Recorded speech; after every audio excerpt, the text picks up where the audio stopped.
So in this video, we are looking at normally distributed data. Now, when we talk about a normal distribution, which is just the graph of this type of data, we are talking about a data set that has the same mean, mode, and median.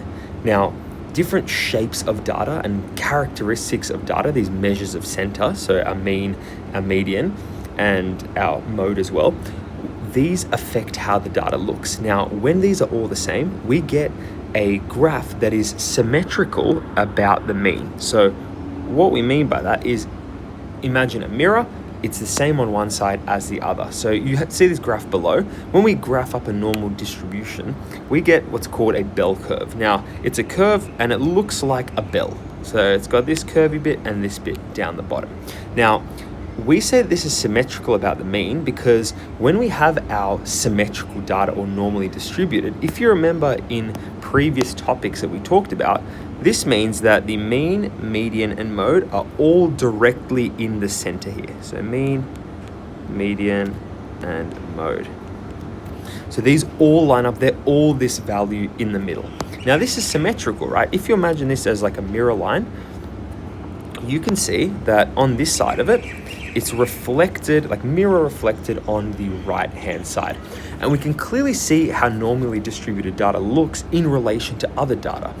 Because when our mean, median, mode are different, these are going to pull the data in different directions. So the curve is going to get skewed. Now we talked about all these types of skewing in the past, but when our mean is larger than our median and our mode, we get what's called a positive skew. We get a symmetrical. This, when we talked about symmetrical distributions in previous videos, we are just talking about now, formally calling it a normal distribution.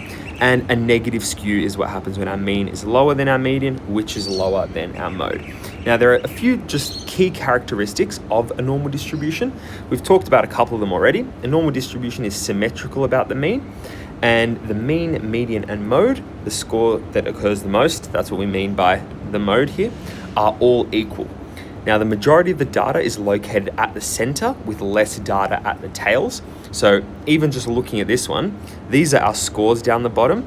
And in our histogram, our frequency column is our frequency axis is our y-axis. Now, you can see the majority of the data with the highest frequency happens in the middle. And as we go out to the two sides, so say down here or up here, we have a very, very low frequency. So most of the data is clumped up around the center and then tails off in both directions. Now, our normal distribution also has an asymptote on both ends of the x-axis. Remember, an asymptote means it gets very, very close to the axis but doesn't touch. It's not as obvious in this picture, but that's how a normal distribution will look. And the mean and standard deviation of the data set are used to define the normal distribution.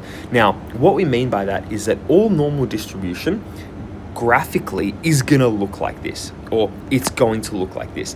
What sets apart our different types of normal distributions are two key things. That is our mean, so the average of our data, so when we add everything up, divide by how many data points there are, and the standard deviation, which, if you remember, that tells us about the variance, so how far away generally are different data points from our mean. That's a kind of easy definition just to get you thinking about it, but we're going to go a lot more in depth in this in future videos. But the mean and the standard deviation of the data set is what separates one normal distribution from the other. So these are used to define the normal distribution.